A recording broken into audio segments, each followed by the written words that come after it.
What is up, guys? Thank you for tuning into this Devo Day. Yes, a Devo Day. And there is much to be excited about. Seriously, though, we're going to be talking about a topic that has been a challenge for me in a lot of different ways. In my faith, in my walk, in my journey, and in my leadership.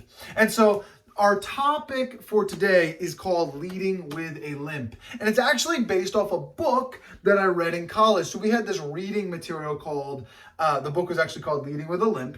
And I'm going to be honest with you, I hated this book. And a big reason for that was I had a prideful, inflated perspective about my leadership. I had a prideful, inflated perspective about my leadership. So this book really gets into the idea that God uses those who are weak to most glorify his name.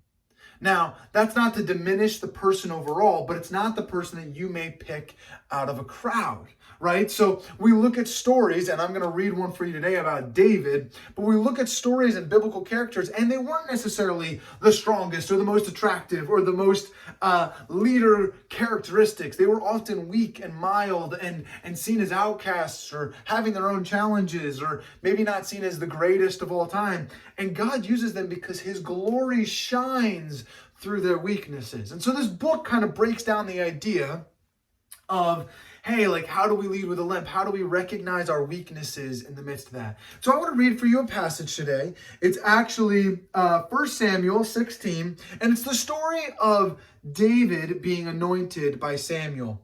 And so I want to just start in verse 2. But Samuel said, "How can I go? Saul will hear about it and kill me." The Lord said, "Take a heifer with you and say, 'I have come to sacrifice to the Lord.' Invite Jesse to the sacrifice, and I will show you what to do. You are to anoint for me the one I indicate." Samuel did what the Lord said. He arrived at Bethlehem. The elders of the town trembled when they met him. They asked, "Do you come in peace?" Samuel replied, "Yes, in peace. I have come to sacrifice to the Lord. Consecrate yourselves and come to the sacrifice with me." Then he consecrated Jesse and his sons and invited them to the sacrifice. When they arrived, Samuel saw Eliab and thought, "Surely the Lord's anointed stands here before the Lord." But the Lord said to Samuel, "Do not consider his appearance or his height, for I have rejected him. The Lord does not look at things man looks at. Man looks at the outward appearance, but the Lord looks at the heart."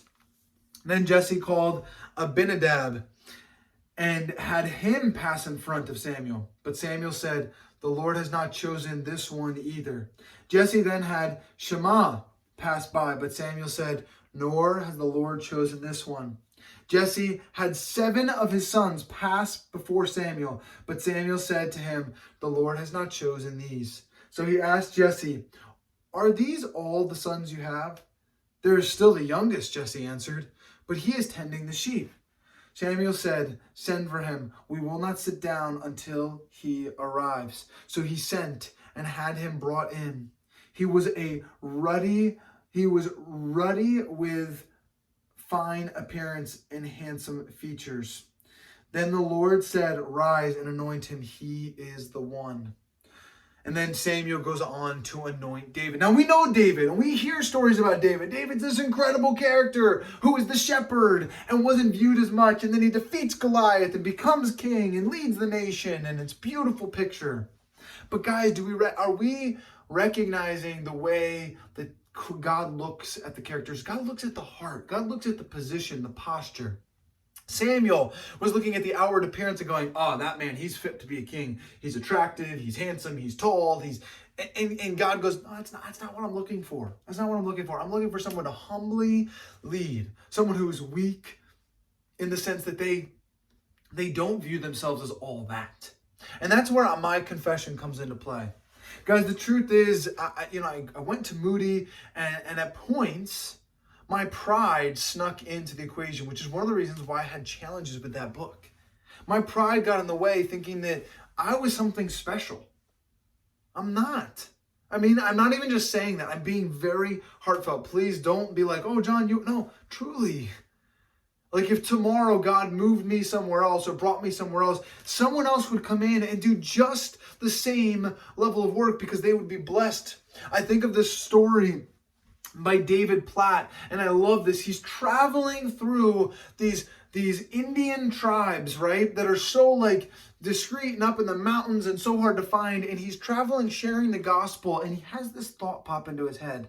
Man, isn't God blessed to have me? And immediately he feels guilt, pain, conviction, and rebuking himself because he recognizes God doesn't need him. God doesn't need John Ciata. God's will be done regardless. I just get to be privileged to be a part of the mission.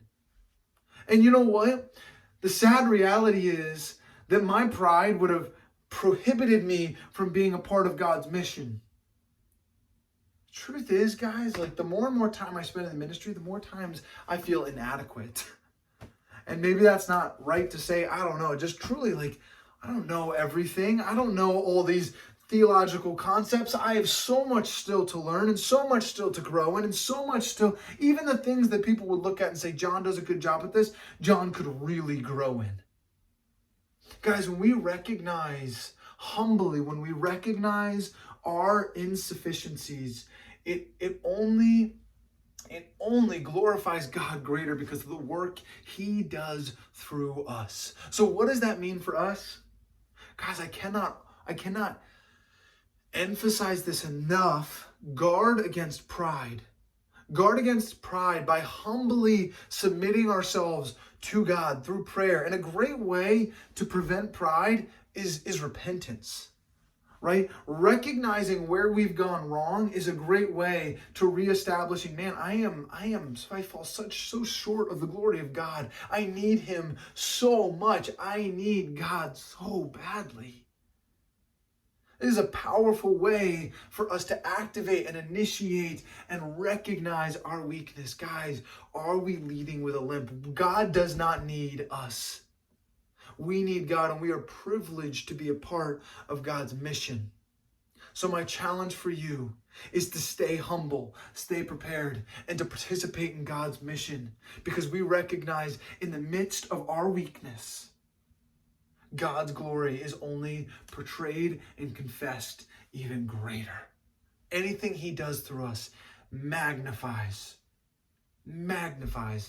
his abilities and his glory.